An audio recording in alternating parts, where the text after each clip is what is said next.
Hermanos, la gracia y la paz del Señor Jesucristo sea abundando en el corazón de la iglesia. Damos gracias al Señor que estamos nuevamente reunidos delante de Él para considerar su palabra. El Señor Jesús nos ha dicho que su palabra son espíritu y son vida, y también es sano, saludable y necesario que nosotros como iglesia podamos considerar un libro de la Biblia sistemáticamente, como lo estamos haciendo en estos momentos que estamos considerando un comentario de la epístola de los Gálatas. Hoy sería nuestra reunión número 11. Hemos tratado y considerado el capítulo 1, capítulo 2, 3. Vamos en estos momentos a considerar el capítulo 3 desde el verso 10 hasta el versículo 14. Creemos que este libro tiene algunos versos muy importantes que tienen un alto contenido teológico, como es el capítulo 2. Y aquí en el capítulo 3 vamos a ver dos versículos muy importantes que Pablo nos va a llevar a un punto donde va a dejar sin argumentos a los judaizantes que estaban llegando a las iglesias gentiles a tratar de imponer la salvación por medio de las obras. En estos versículos Pablo va a continuar la disertación acerca de por qué los Gálatas ya fueron justificados por la fe y la salvación no es por obra como pretendían hacer los judaizantes en medio de iglesias gentiles. Querían colocar a los hermanos bajo la ley y enseñarles a ellos y decirle a ellos que la salvación se lograba era por las obras de la ley. Entonces Pablo, entendiendo como entendieron todos los apóstoles, que la justicia al hombre no viene por guardar las obras, sino que la justicia viene al hombre por medio de la fe.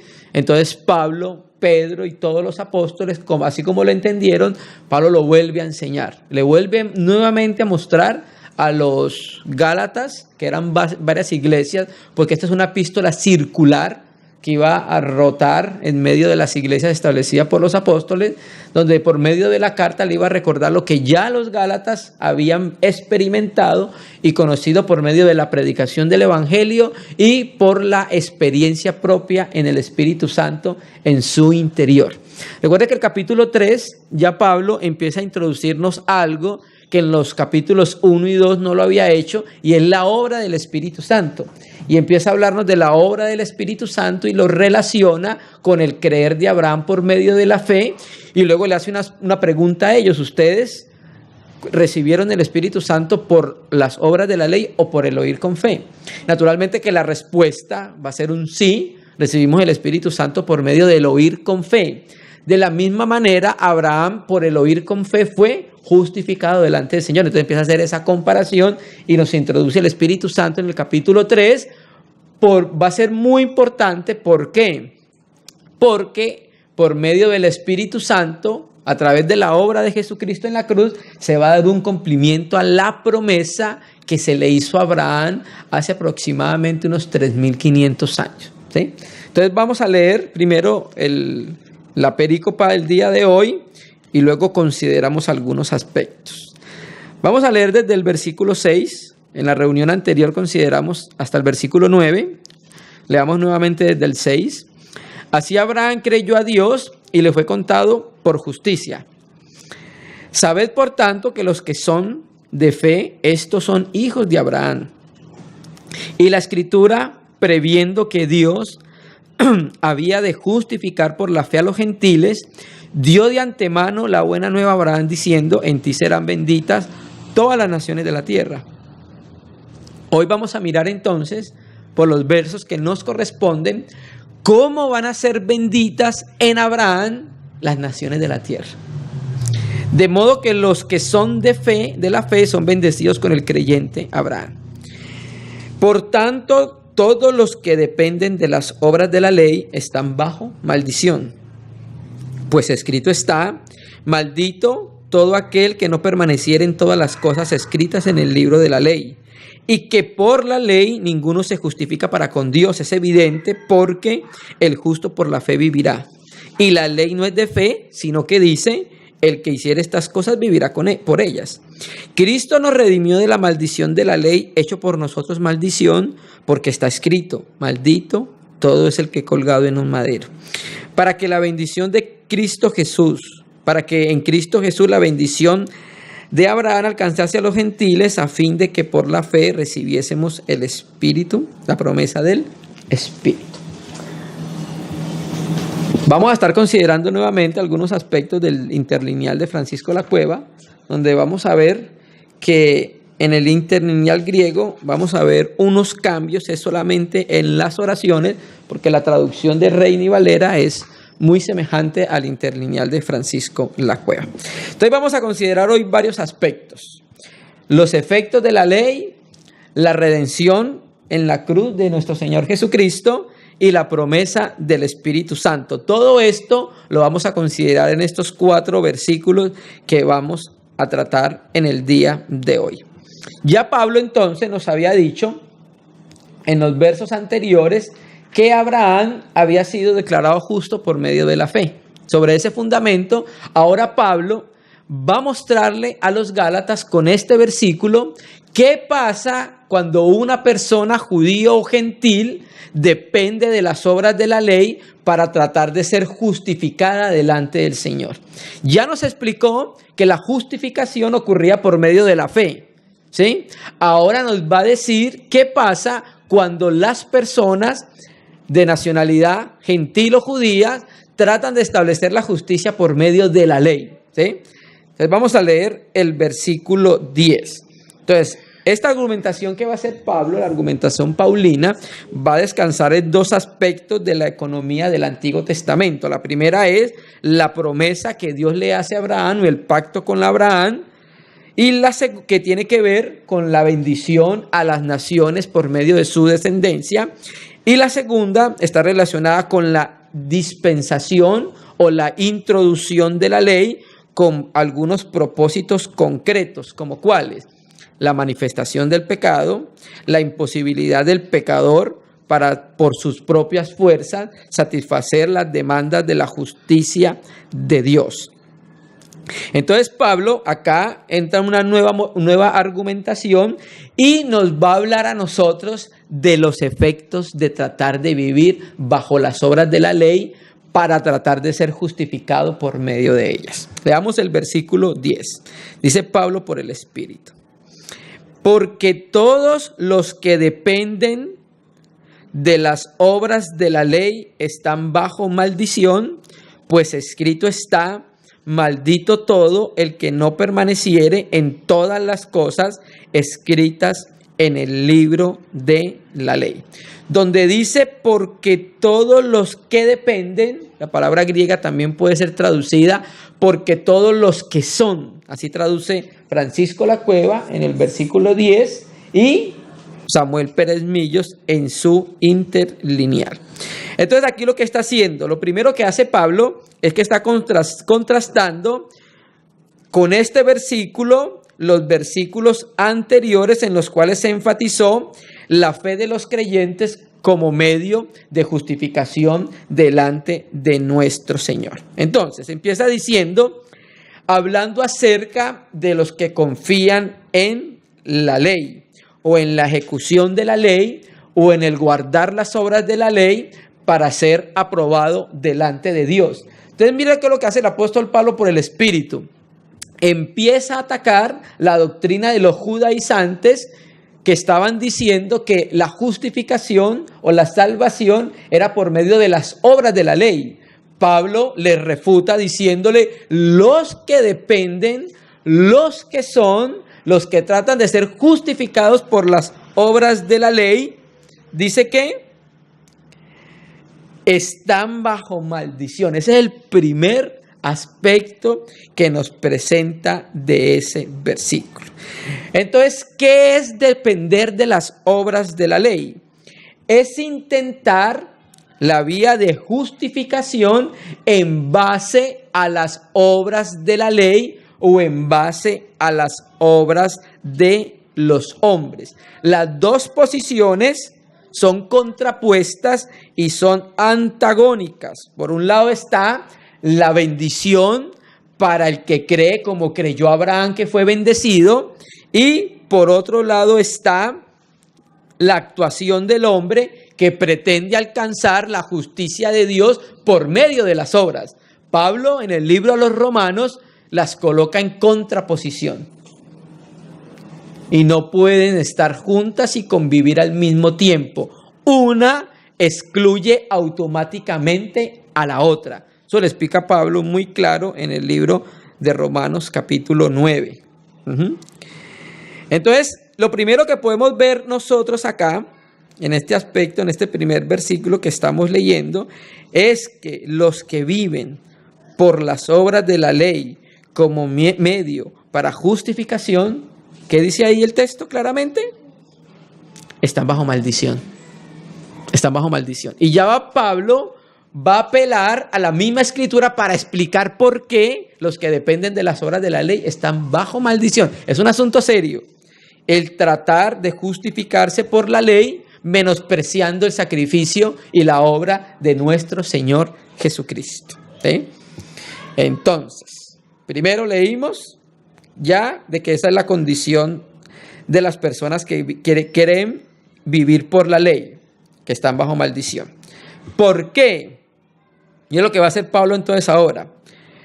Pues está escrito, maldito todo aquel que no perseverare en todas las cosas que han sido escritas en el libro de la ley para hacerlas. Estoy leyendo la traducción que tiene Samuel Pérez Millo. Entonces aquí Pablo va a apelar ahora a la escritura. En Gálatas 3:1 apeló ¿a qué? A la experiencia de los Gálatas.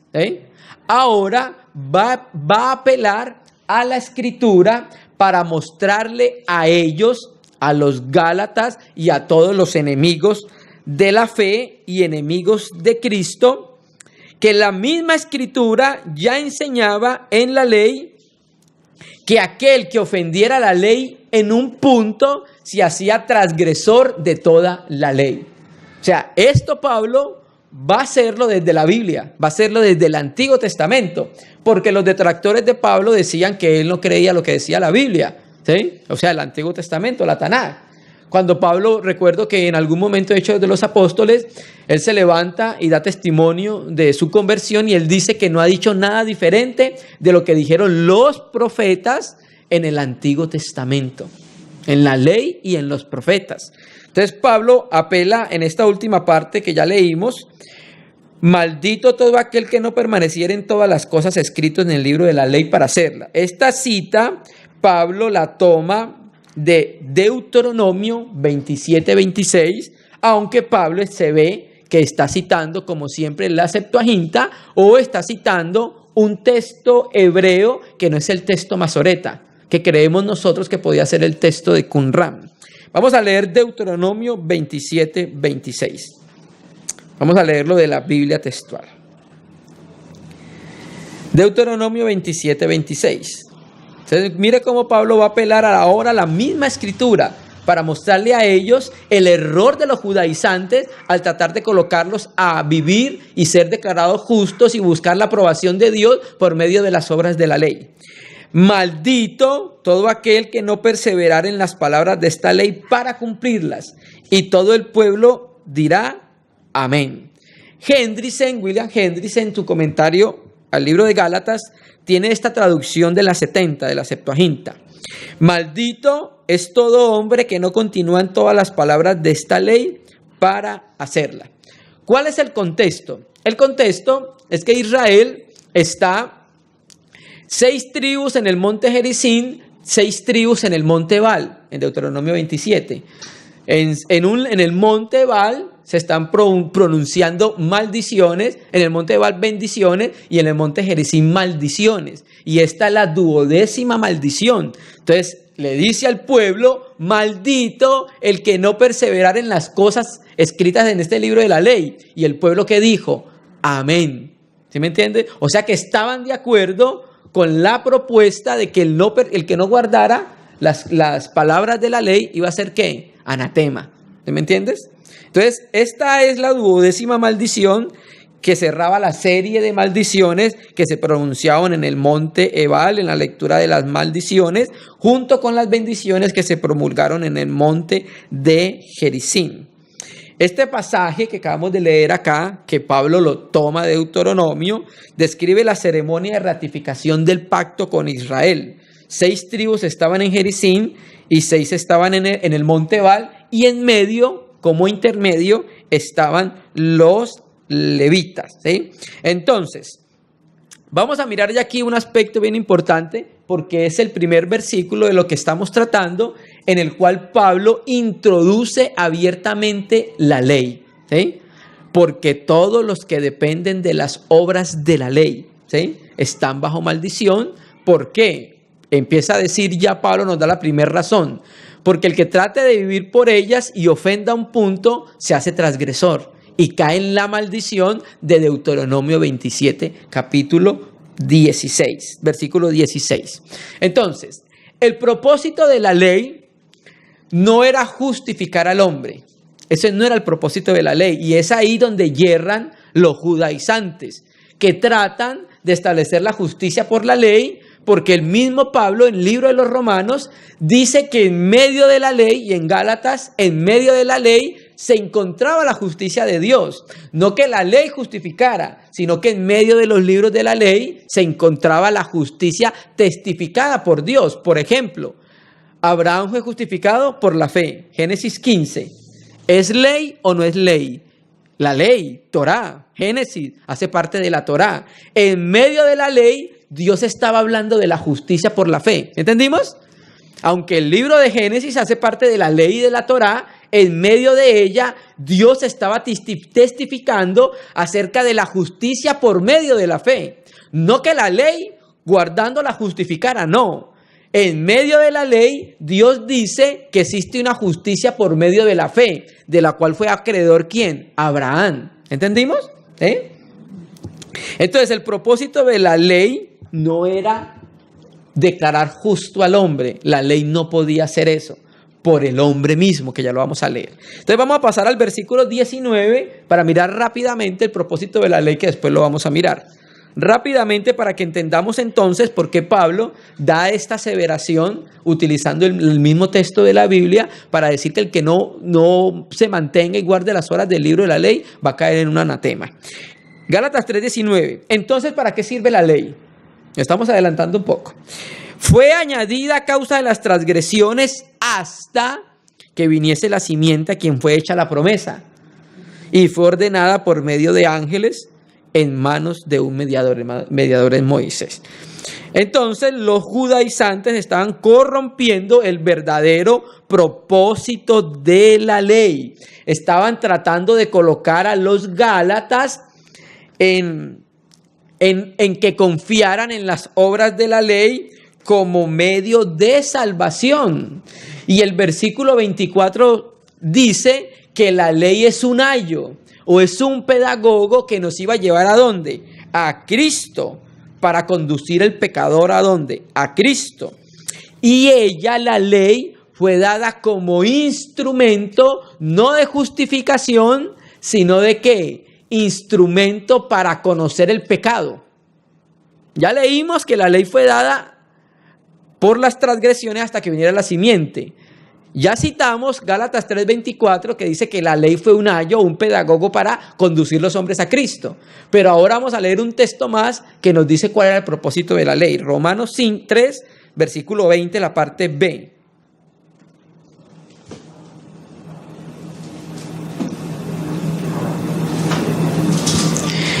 Romanos 3, versículo 20.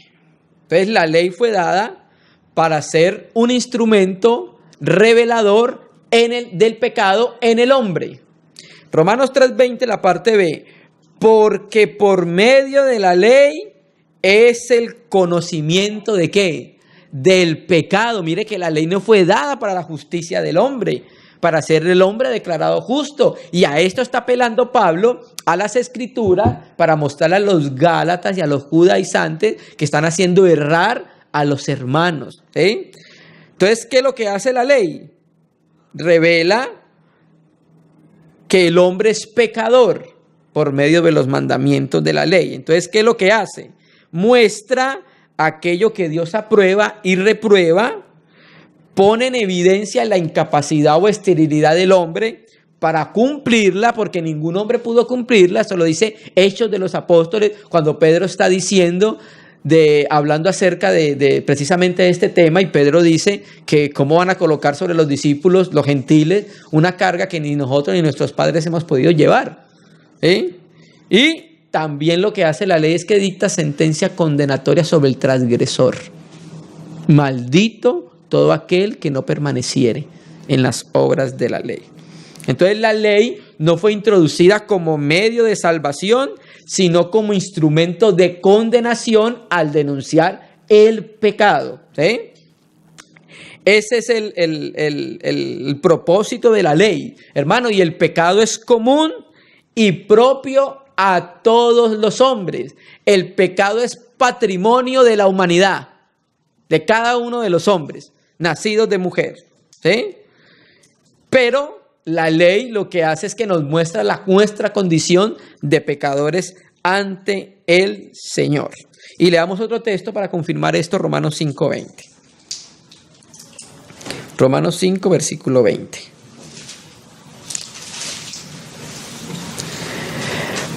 Pero la ley se introdujo para que el pecado abundase. ¿Sí?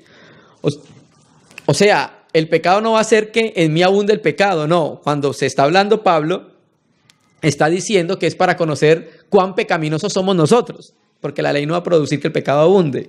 La ley sirve entonces para mostrarnos a nosotros los pecadores que somos. Entonces el propósito de la ley no era justificar. Y eso es lo que le está mostrando Pablo a los judaizantes y a los hermanos en Galacia. ¿Sí? Ahora, este versículo 10, porque todos, ese todos, y maldito todo el que no permaneciera en todas. ¿Sí ven esas palabras como se repiten? Todos, todos y todas. Estas palabras ahí, en lo que estamos leyendo, en el versículo 10, son adjetivos indefinidos. Y es importante que nosotros conozcamos esos todos y todas, porque la maldición viene sobre todos los hombres, sean judíos o sean gentiles. ¿Sí? Aunque la ley fue dada a Israel, la maldición viene a todos los que no permanezcan en las cosas escritas. Y vamos a mirar lo que Pablo dijo acá: maldito el que no permaneciere en todas las cosas escritas en el libro de la ley, dicho por el apóstol Santiago, el hermano del Señor Jesucristo. Santiago Jacobo, capítulo 2, versículo 10.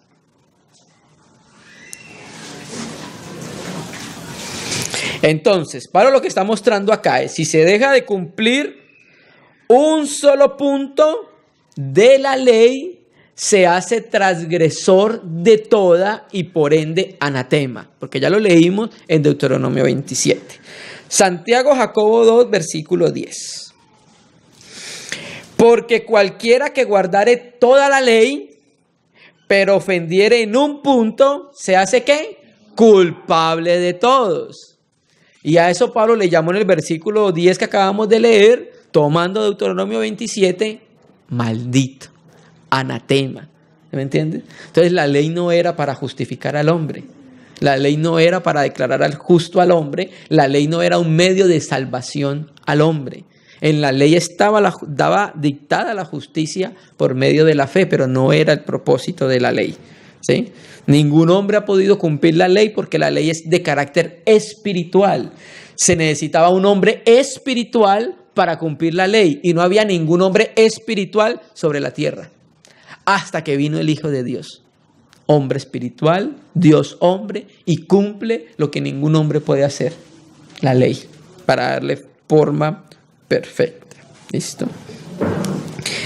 Amén, hermanos. Entonces, lo que está haciendo Pablo acá, en el verso 10, es que el que trata de buscar la justificación por las obras de la ley, ¿será qué? Maldito. Ese es el precedente que está estableciendo el apóstol Pablo acá. ¿Sí?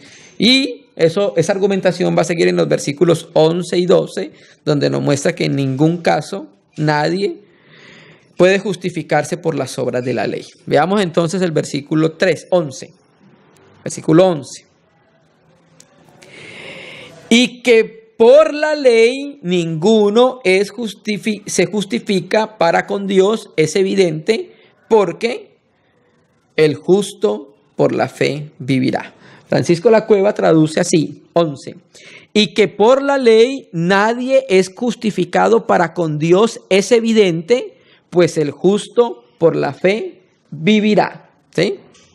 Entonces aquí lo que está haciendo el apóstol Pablo es que está mostrando que cualquier norma de legalidad para presentarla como medio para salvación es anulada, porque trata de introducir al hombre en un camino por el cual nunca va a ser declarado justo, que es el camino ¿de qué? De las obras. Y abandona el único medio por el cual el hombre puede ser justificado. ¿Por medio de qué? La fe. ¿Sí? William Hendriksen traduce en ese versículo, pues bien, es evidente que por las obras de la ley ninguno se justifica ante Dios, porque el justo vivirá por la fe. La Biblia textual traduce así: y es evidente que por la ley nadie es declarado justo delante de Dios, porque el justo vivirá por la fe. Entonces aquí lo que está haciendo claro Pablo es que está mostrando a sus oponentes que se estaban desviando del verdadero propósito ¿de qué? De la ley. El propósito de la ley no era declarar justo a nadie, porque ya Pablo nos lo acabó de decir, y que por la ley o en la ley nadie será justificado delante de Dios. Ahora, ¿cómo el pecador alejado de Dios puede alcanzar ser justo en la presencia de Dios? Pues la respuesta que nos da Pablo a ese interrogante es el final del versículo, donde nos muestra que en la antigua dispensación, en el tiempo de la ley, en esta dispensación, para todo tipo de hombre, gentil, judío, de cualquier nacionalidad, es esta: el justo vivirá por la fe. Y nuevamente Pablo está apelando a la misma escritura para su argumentación. ¿A qué apela acá? Está apelando al libro de Habacuc, capítulo 2, versículo 4, la parte B. ¿Sí? Entonces, nuevamente Pablo le coloca a los judaizantes y le presenta a los hermanos en Galacia cómo la ley, cómo la fe ya estaba testificada en la ley, y cómo el hombre, sea en la antigua dispensación de la ley o en la dispensación veterotestamentaria o en la nueva dispensación, en la economía neotestamentaria, iba a ser justificado de la misma manera. ¿Por medio de qué? Por medio de la fe. ¿Sí? También Pablo está citando Salmo 143, versículo 2. Vamos a leerlo. Salmo 143, versículo 2, naturalmente que tiene más semejanza, es con la versión de los 70, la Septuaginta. Salmo 43, versículo 2. Y no entres en juicio con tu siervo, y aquí es lo que Pablo utiliza, la parte B del versículo, porque no se justificará delante de ti ningún ser humano. ¿Sí? Ese es el versículo que tiene que ver con el texto que acabamos de leer. La primera parte, Pablo utiliza 2 versículos para presentar esta verdad, Salmo 143, y después utiliza Habacuc. Entonces, ¿cómo es justificado uno ante Dios? Pablo señala la experiencia que tuvo Abraham, que ya la leímos en el versículo 6, tomada de Génesis 15, y nos muestra que la justificación por fe es un principio permanente en el texto que acabamos de leer nosotros en Habacuc. William Hendriksen dice que el versículo, sumado con lo que Pablo trata de decir, puede traducirse así: el que es justo o justificado por la fe, no por la ley, vivirá o encontrará vida. Es más o menos el resumen que da William Hendriksen acerca de ese versículo. Nosotros no estamos en la ley. El texto dice ahí, ya que por la ley o en la ley ninguno es justificado. Nosotros estamos es en ¿quién? En Cristo. Ese es el argumento que utiliza Pablo para contrarrestar la posición nuestra en Cristo de la posición que tenía el judío en la ley. Amén. Porque la justificación no es por la ley. Porque también Pablo ya nos lo acaba de decir acá a nosotros, que por la ley nadie es declarado justo, y es válido hacernos esta pregunta. Porque la ley no tiene poder alguno sobre el pecado del hombre. ¿Entendimos? La ley no tiene poder sobre el pecado del hombre. La ley lo que descubre es el pecador que es el hombre. ¿Sí? Vamos a leerlo en un texto en Romanos 8, versículo 3, que nos muestra esta verdad. Romanos 8, versículo 3. Porque lo que era imposible para la ley, ¿qué era imposible para la ley? Declarar justo al hombre. ¿Será que porque la ley es insuficiente en sí misma? No, porque el propósito de la ley no era justificar al hombre. Y dos, no lo podía hacer porque en cuanto era débil por la carne. Ahí lo dice. Porque lo que era imposible para la ley, por cuanto era débil por la carne. Entonces, como la ley no podía hacer eso, porque no era su propósito y no podía por causa de la pecaminosidad del hombre, ¿qué hace Dios? Dios, enviando a su Hijo en semejanza de carne de pecado, y a causa del pecado, condenó al pecado en la carne. Queremos hacer ese énfasis a la primera parte del versículo, que la ley no declara justo al hombre porque no puede, porque no es su propósito y por causa de la carne del hombre, ¿sí? Entonces lo que hace la ley es que expone el pecador, no lo declara justo. Y la última parte, más el justo por fe vivirá. No el que persevera en el cumplimiento de la ley para guardarla, para ser justificado, no. Mas el justo por la ley, ¿qué? Vivirá. Entonces la solución a la maldición que presenta la ley es que está en la justificación, que solo es posible que mediante la fe. Esa es la solución a la maldición que presenta la ley, ¿sí? Solo es posible por medio de la justificación mediante la fe en nuestro Señor Jesucristo. Amén. Pasemos al versículo 12. Entonces aquí venimos a algo muy importante. Versículo 12. Y también puede ser traducida como pero, como traduce el Interlineal de la Cueva y Samuel Pérez Millo. Pero la ley no es de fe. Pero la ley no es de fe. Me parece que los argumentos de Pablo son sólidos para mostrar la justificación por la fe. La ley no es de fe, sino que dice, el que hiciere estas cosas vivirá por ellas. Hendriksen traduce, pero la ley no pertenece a la fe, por el contrario, el que las hace vivirá por ellas. Entonces lo que está haciendo Pablo, en el argumento que está tratando, trae nuevamente una cita del Antiguo Testamento, en la cual está basando su argumentación. Y es Levítico 18, versículo 5, vamos a leerlo.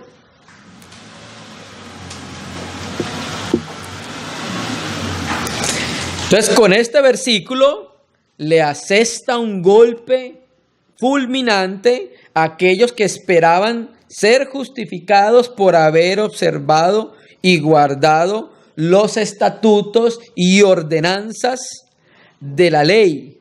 Acá ellos deben recordar con este versículo que el que haga esas obras vivirá por ellas, no vivirá por fe, vivirás por las obras que está tratando de guardar. Levítico 18:5. Por tanto guardaréis mis estatutos y mis ordenanzas, los cuales haciendo el hombre vivirá por ellos. Yo Yahvé. Naturalmente que Pablo cita con algunas variantes, pero está utilizando la parte B de este versículo, ¿sí? Entonces aquí vemos que la ley no es de fe, sino que es guardar sus obras. Si la ley no es de fe, quien descansa en las obras de la ley depende de sí mismo y de lo que él pueda hacer. Si la ley ¿qué es lo que hace? Exige obras. El evangelio, ¿qué es lo que hace? El evangelio llama a tener fe. no llama a las obras. Naturalmente que después de que una persona es salva, debe producir obras, ¿sí? Porque Dios predeterminó obras para que anduviésemos en ella, que eran productos de la salvación de cada uno de nosotros. Y la ley no tiene a la fe como principio de vida. La ley tiene como principio de vida el que se guarden las cosas, hermanos. Son antagonistas completamente, la ley y las obras, ¿eh? Depender de la ley entonces significa depender de uno mismo, y ejercer la fe en Jesucristo significa entonces una dependencia ¿de quién? Del mismo Señor. Vamos a mirar cómo Pablo nos muestra en un versículo, en otro texto, cómo el Señor nos salva a nosotros sin intervención de las obras de la ley. Tito, capítulo 3, versículo 4. Es que el Evangelio no pide obras, el Evangelio pide ¿qué? Creer. La ley exige obras. La ley no se basa en la fe. La ley se basa ¿en qué? En las obras, ¿eh? Tito 3, versículo 4. Pero cuando se manifestó la bondad de Dios nuestro Salvador y su amor para con los hombres, nos salvó, no por obra de justicia que nosotros hubiésemos hecho, sino por su misericordia, por el lavamiento de la regeneración y por la renovación en el Espíritu Santo, ¿sí? Entonces aquí estamos viendo el agente que está obrando la salvación en el hombre, el Espíritu Santo, hermano. Amén.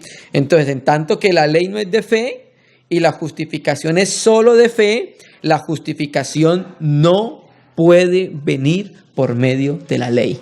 Viene solamente, única y exclusivamente por la ley, ¿sí? Entonces, el que viva por la ley tiene que vivir por las obras de la ley. En la ley hay muchas promesas condicionales que siempre van a corresponder al previo cumplimiento de sus obras. Por ejemplo, si, ¿ha leído la ley? Si hicieres esto, si guardares esto, si no hicieres esto, siempre tiene una condición la ley. ¿Listo? Vamos a pasar al versículo 13. Entonces lo que nos hace el versículo 10 y 12 es que refutan a los gálatas que querían aceptar las obras de la ley como la circuncisión, etcétera, para tratar de justificarse por medio de ella, y no solo se obligarían a obedecer una ley que no podían cumplir, cayendo así bajo maldición, sino que seguir esa ley es en todo caso un camino que no podía conducir a la salvación de las personas. Pasemos a este verso muy importante en este contexto que estamos tratando. Vamos a mirar un aspecto de la cruz que en el libro de Gálatas Pablo nos presenta muchísimos aspectos de la cruz. Aquí vamos a ver la cruz como un lugar de redención. En los primeros versos de capítulo 1 vimos la cruz como un lugar de sustitución. Y hay muchos aspectos de la cruz en el capítulo, en la carta a los Gálatas. Aquí vamos a ver la cruz como lugar de redención y las consecuencias positivas para el creyente en la cruz de Cristo. Entonces ya se dijo en el versículo 10 que el que vivía por las obras de la ley iba a ser maldito, el que tratara de vivir por ellas y no permaneciera en ellas. 13. Cristo nos redimió. ¿A dónde nos redimió? En la cruz, ¿cierto? De la maldición de la ley, hecho por nosotros maldición, porque está escrito: maldito todo el que es colgado de un madero. Si se han dado cuenta, a partir del versículo 10, las argumentaciones de Pablo las toma de la misma escritura y empieza a entender la obra de Cristo viendo la misma ley, ¿cierto? Porque, por ejemplo, aquí el texto que está citando es Deuteronomio 27:26. Entonces Pablo se ve que por medio de la propia ley está viendo cómo se cumplía la obra de Cristo, cómo cumplía la ley, ¿cierto? Entonces la primera observación acá en este versículo es la situación del hombre bajo la maldición de la ley. Cristo nos redimió, ¿de dónde? De la maldición de la ley. O sea, la ley tenía una maldición. ¿Cuál?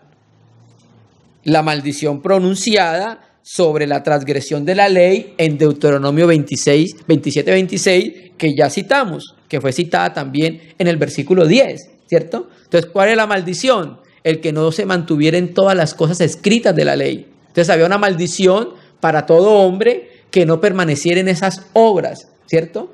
Entonces, aquí vemos entonces la condición de maldición en la que se encuentran todos los hombres por no cumplir las obras de la ley, Pero empieza diciéndonos, Cristo nos redimió. O sea, Cristo sufrió el castigo prescrito para el transgresor del pacto en la ley, en la cruz.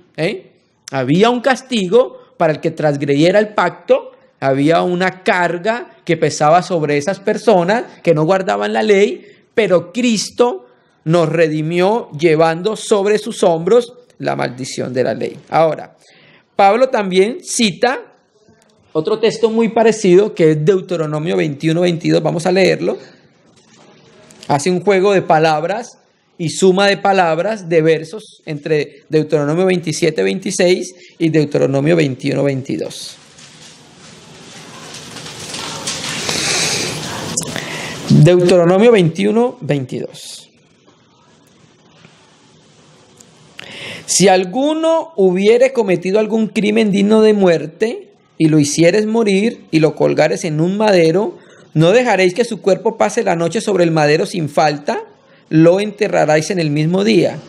Porque maldito por Dios es el que es colgado, y no contaminarás tu tierra, que yo Yahvé tu Dios te da por heredad. Entonces aquí Pablo comparte un término común del capítulo 27-26, donde dice maldito es el que es colgado.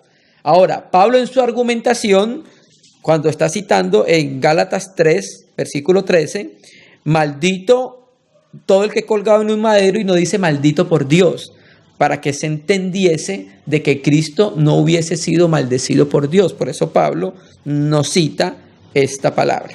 ¿Listo? Entonces, la maldición que Cristo padeció era la maldición de su pueblo, lo mismo que la muerte que Cristo sufrió era la muerte de su pueblo. Primero, él no podía ser maldito porque él no era transgresor de la ley, había cumplido la ley. Y segundo, en él no operaba la muerte porque en él no había pecado. ¿Se me entiende? Entonces él muere, la muerte de su pueblo, y en él cae la maldición que era para su pueblo, no para el Señor. ¿Sí? Donde dice Cristo nos redimió, la palabra griega exagorazo es utilizada para hablar de la obra redentora de Cristo en el mismo capítulo, en el 3:13 y en el 4:5, y el verbo agorazo se utiliza en 1 Corintios 6 y 7:23, donde dice, fuisteis comprados por precio.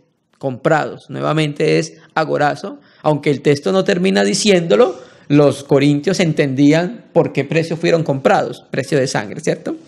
Entonces Cristo nos redimió de la situación de la maldición en que nos encontrábamos, cada uno de nosotros, cancelando para nosotros primero la sentencia condenatoria que la ley establecía y la muerte que ella exigía, ¿sí? Eso fue cargado por Cristo en la cruz, hermano. Entonces el rescate consistía en que se pagara un precio por la persona a que se iba a rescatar. La misma ley establecía el precio de rescate en Éxodo 21:35. En este caso que estamos leyendo, el precio del rescate era la propia vida del Señor Jesucristo, hermano. Leámoslo en 1 de Pedro 1, versículo 18.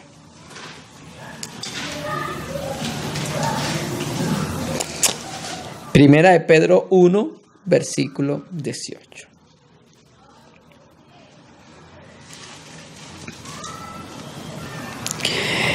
Sabiendo que fuiste rescatados de vuestra vana manera de vivir, la cual recibisteis de vuestros padres, no con cosas corruptibles como oro o plata, sino, o sea, fuimos rescatados con la sangre preciosa de Cristo, como de un cordero sin mancha y sin contaminación. Entonces, el precio que Cristo pagó para redimirnos y liberarnos de la maldición de la ley era que su vida, porque cuando habla del derramamiento de sangre está hablando de la vida, porque la vida de la carne está ¿en dónde? Está en la sangre. Entonces, cuando se derrama la sangre, ¿qué se derrama? Se derrama su vida. Entonces, Cristo pagó el precio de nuestra redención y nos redimió de todo lo que era contrario por medio de no guardar la ley en la cruz, hermano, por medio de su sangre. Entonces, Cristo nos compró y nos liberó de la maldición de la ley, nos redimió de la sentencia de condenación que la ley pronunció sobre nosotros y también del castigo que la misma ley exigía. Hay un castigo que exigía la ley y fue cumplida en nuestro Señor Jesucristo. Por eso hay que ver la obra del Señor para poder ser salvos y ser declarados justos. Porque solo la obra de Cristo puede hacer eso, hermano. Ninguna obra, ni porque guardases toda la obra de la ley, hubiera podido hacer eso. ¿Sí? Ahora, nos llama mucho la atención que Cristo fue hecho maldición por nosotros, porque en 1 Corintios 12:3 dice que nosotros no podemos llamar a Jesús anatema. ¿Se me entiende? ¿Lo han leído? Que nadie puede llamar por el Espíritu a Jesús anatema. Cristo no tuvo pecado, de modo que la maldición que cayó en Cristo fue de carácter vicario, como sustituto. ¿Sí entendemos? ¿Por qué? Porque la maldición recaía sobre el que no guardaba las obras de la ley. ¿Sí? La maldición no podía caer en Jesucristo porque Él guardó las obras de la ley. Entonces Él fue nuestro sustituto vicario en la cruz para que Él cargara con nuestros pecados, nuestra dolencia y la maldición cayese sobre su cuerpo. El tercer hijo de Adán y Eva se llamó Set, que significa sustituto, porque inicialmente iba a sustituir a Abel, el hijo de Adán y Eva. Pero esta sustitución creemos que es en profecía porque va mucho más allá. Está apuntando al verdadero sustituto que era nuestro Señor Jesucristo. De modo que entonces Cristo lo que hace es recibir la maldición de una manera vicaria como nuestro sustituto. Leamos un texto para entender este concepto. 2 Corintios 5, versículo 21. 2 Corintios 5, versículo 21.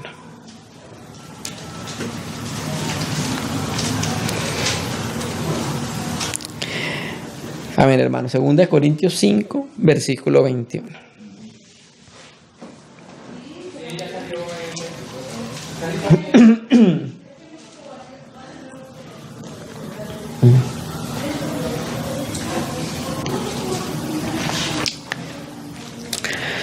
Segunda Corintios 5:21. Al que no conoció pecado, o sea, Cristo, por nosotros lo hizo pecado. ¿Sí ves? Ese principio que aplica en el texto que estamos viendo nosotros y estamos considerando.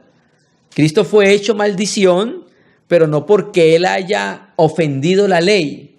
Y Cristo conoció pecado en el sentido de que nuestro pecado fue cargado en Él. O sea, Él no conoció pecado en el sentido de que no lo hizo.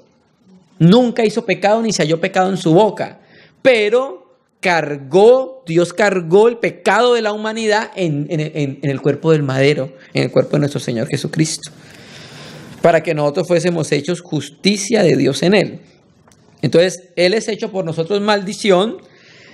Cuando Cristo llega a ser hecho maldición, a ser sustituto universal del pecador. En la cruz, Él ocupa el lugar del pecador y los pecadores les son imputados, los pecados les son imputados, esto es, son puestos sobre Él. Leamos un texto que también nos aclara más este asunto. Isaías 53, versículo 6. Que está hablando acerca del siervo sufriente. Isaías 53, versículo 6. Isaías 53, versículo 6. Todos nosotros nos descarriamos como ovejas, cada cual se apartó por su camino. Mas Yahvé, y lo que hizo, Nasá, la palabra hebrea para cargar, cargó en él los pecados de todos nosotros. ¿Sí? Eso fue lo que pasó. Entonces Cristo fue condenado a la muerte de un maldito. O sea, él no fue maldito, fue condenado a la muerte de un maldito, porque maldito todo ese que es colgado en un madero. Naturalmente, los judíos no conocían la muerte por crucifixión. ¿Sí? La muerte por crucifixión era propio de los otros imperios, como los persas o como los romanos. ¿Sí? Pero Pablo lo utiliza como un principio del que era colgado en un madero, era maldito. ¿Sí? Entonces Cristo fue condenado a la muerte de un maldito y se descargó sobre él la pena por los pecados. ¿Sí? Entonces vemos cómo Pablo siempre está apelando a la ley, tomando de ellos citas para justificar la verdad de la sustitución. Acabamos de verlo en los textos que citamos. ¿Sí? Pasemos entonces al último versículo, que es el versículo 14. Entonces, en el texto que acabamos de leer hay varias enseñanzas. 1, que estábamos bajo la maldición de la ley. 2, que ahora ya no estamos más bajo maldición. Y 3, la razón para este cambio en nuestra situación se da porque Cristo tomó sobre sí la maldición. Entonces concluimos que Cristo soportó la maldición de una forma sustitutiva, hermano. Piensa en ello. El Hijo de Dios en el madero, llevando la muerte de la creación. Piensa en esto. El Hijo de Dios llevando la maldición en el cuerpo del madero, siendo puro, siendo santo y sin mancha, hermano. Ahí vamos entendiendo la manera en que Dios nos amó y la manera en que Cristo mismo nos amó y se entregó a sí mismo por nosotros. Terminemos entonces con este versículo, el último de esta perícopa, 14. Entonces, vamos a leer el 13 porque es necesario establecer un principio acá. 13. Cristo nos redimió de la maldición de la ley, hechos por nosotros maldición, porque está escrito: maldito todo es el que es colgado en un madero. ¿Para qué Cristo fue hecho por nosotros maldición? Para que, aquí estamos viendo esta palabra muy importante, para que, en el versículo 14, para que en Cristo Jesús la bendición de Abraham alcanzase a los gentiles, a fin de que por la fe recibiésemos la promesa del Espíritu Santo, o el Espíritu de la promesa. ¿Sí estamos viendo? ¿Sí?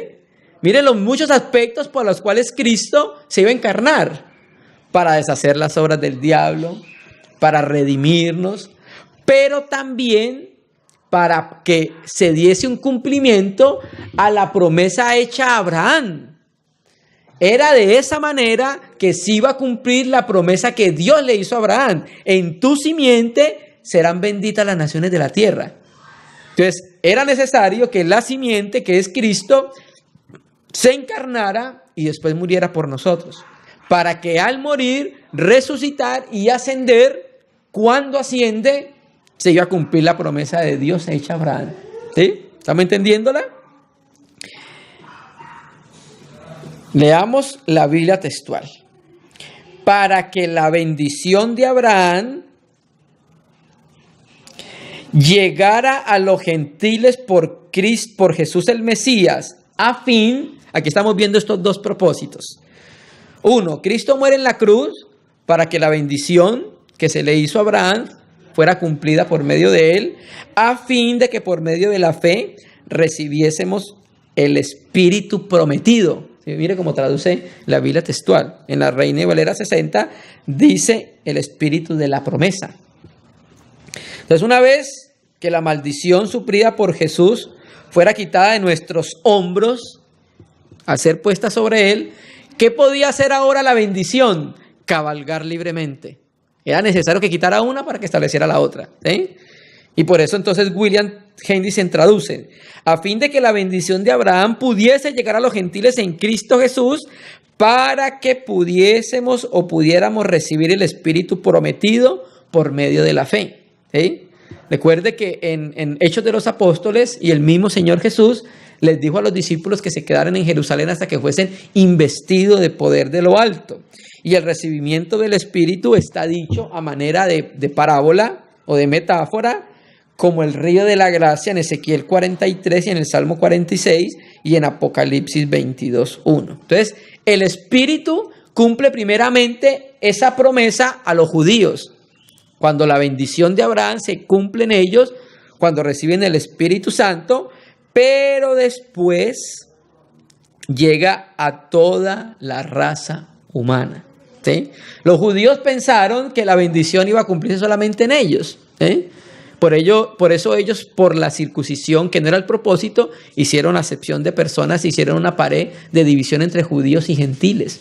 Pero mira aquí, como Pablo nos está mostrando, cómo la fe, cómo por medio de la fe se va a dar un cumplimiento a la promesa que Dios le hizo a Abraham. Aunque la ley misma distingue entre el pueblo de Israel, a quien se le dio la promesa, y los gentiles, a quienes no se le dio. ¿Sí? Se le dio a los judíos inicialmente una promesa, pero la promesa hecha a Abraham incluye implícitamente a los gentiles. O sea, el radio de acción es para todos los gentiles, o sea, es para todas las naciones de la tierra. Esto se iba a cumplir ¿en dónde? En la muerte de nuestro Señor Jesucristo. ¿Por qué? Porque Él era la simiente de Abraham. Porque el texto en Génesis muy claramente lo dice: en ti, esto es, en tu simiente. O sea, que iba a venir un hombre que era el hijo de Abraham, que iba a dar un cumplimiento a las promesas que Dios le hizo a Abraham. O sea, que Abraham no pudo ver el cumplimiento de eso. Por eso Hebreos lo dice, lo saludaban de lejos, porque ellos no pudieron ver el cumplimiento de esta promesa. Ahora, ¿de qué forma iba a llegar la bendición de Abraham a los creyentes gentiles? Pues la respuesta está en el mismo versículo, al final, para que la promesa del Espíritu, para que por medio de la promesa, a través de la fe, recibiésemos el Espíritu. Entonces, Abraham recibió la justificación y la promesa de bendición por la fe. ¿Sí? Ahora, Cristo, que ha llevado a cabo su obra redentora, los hijos de Abraham también por fe reciben la justificación y la bendición prometida. ¿Cuál era? El Espíritu Santo. Esa era la promesa. Ese era el cumplimiento de la promesa, que el Espíritu Santo cayese sobre los gentiles. Pero esta bendición se encuentra únicamente en Cristo Jesús. Con esto le está demostrando entonces Pablo a los judaizantes que por medio de la ley no se podían alcanzar las promesas. Las promesas se podían alcanzar era por medio de la fe al recibir el Espíritu Santo, y por eso en el versículo 1 nos introduce el Espíritu Santo. Entonces Jesucristo, el hijo de Abraham, la simiente de Abraham, que era en quien se iban a cumplir todas las promesas, era el cumplimiento de todo esto que se estaba hablando en la ley. Entonces la bendición prometida a Abraham y recibida por medio de la fe sustituye definitiva y totalmente la maldición que la ley establecía para el transgresor, hermano. Entonces, ¿cómo se iba a dar el cumplimiento de esta promesa? Cuando Cristo viniese, se encarnase, muriese, y cuando resucitase iba a hacer algo, ¿qué? Iba a ascender, y cuando Él ascendiera iba a enviar el Espíritu Santo. Cuando el Espíritu Santo es enviado, todo aquel que por medio de la fe creyese en la obra de Jesucristo iba a ser ¿qué? Bendecido con la bendición que se le prometió a Abraham. En tu simiente serán benditas. Y el cumplimiento de eso es la recepción del Espíritu Santo por medio de la fe. Ese es el argumento al cual está apelando Pablo. Y era el cumplimiento solo hasta que Cristo consumó su obra redentora. Las personas y naciones de la tierra iban a ser bendecidas con la promesa que se le hizo a Abraham. Por ejemplo, nosotros, cada uno de los creyentes hemos sido bendecidos con esa misma promesa que se le hizo a Abraham. ¿Sí? Y aquí Pablo nos está introduciendo y está entendiendo cuál era la promesa: el recibimiento del Espíritu Santo, el Espíritu prometido. ¿Sí? Entonces la justificación y la recepción de las promesas se alcanzan única y exclusivamente por la fe, sin la intervención de ¿qué? De las obras, hermano. Terminemos leyendo un aspecto importante que tiene William Hendriksen en el libro de Gálatas. Y para recibir la bendición, a saber, la realización de la promesa, yo seré tu Dios, lo único que se necesita es la fe, la confianza en el Cristo crucificado, porque fue en el Calvario que las llamas de la ira de Dios han descargado toda su furia, y los creyentes de toda tribu y lengua y nación son salvos para siempre. Amén. Solo por la obra de nuestro Señor Jesucristo. En lo siguiente perícopa, Pablo va a seguir argumentando acerca de la promesa y acerca del pacto que Dios le hizo a Abraham. Recuerde, Dios cuando le hace el pacto a Abraham todavía no ha sido dada la ley. El texto lo dice claro, 400 o 430 años después fue dada la ley. Y la ley dada no va a invalidar la promesa que Dios le hizo a Abraham. Estos son los argumentos que Pablo está esgrimiendo para atacar la doctrina que están presentando los judaizantes en las iglesias en Galacia, que están tratando de colocar a los hermanos en un medio por el cual nunca, en una vía por la cual nunca van a ser declarados justos delante de Dios.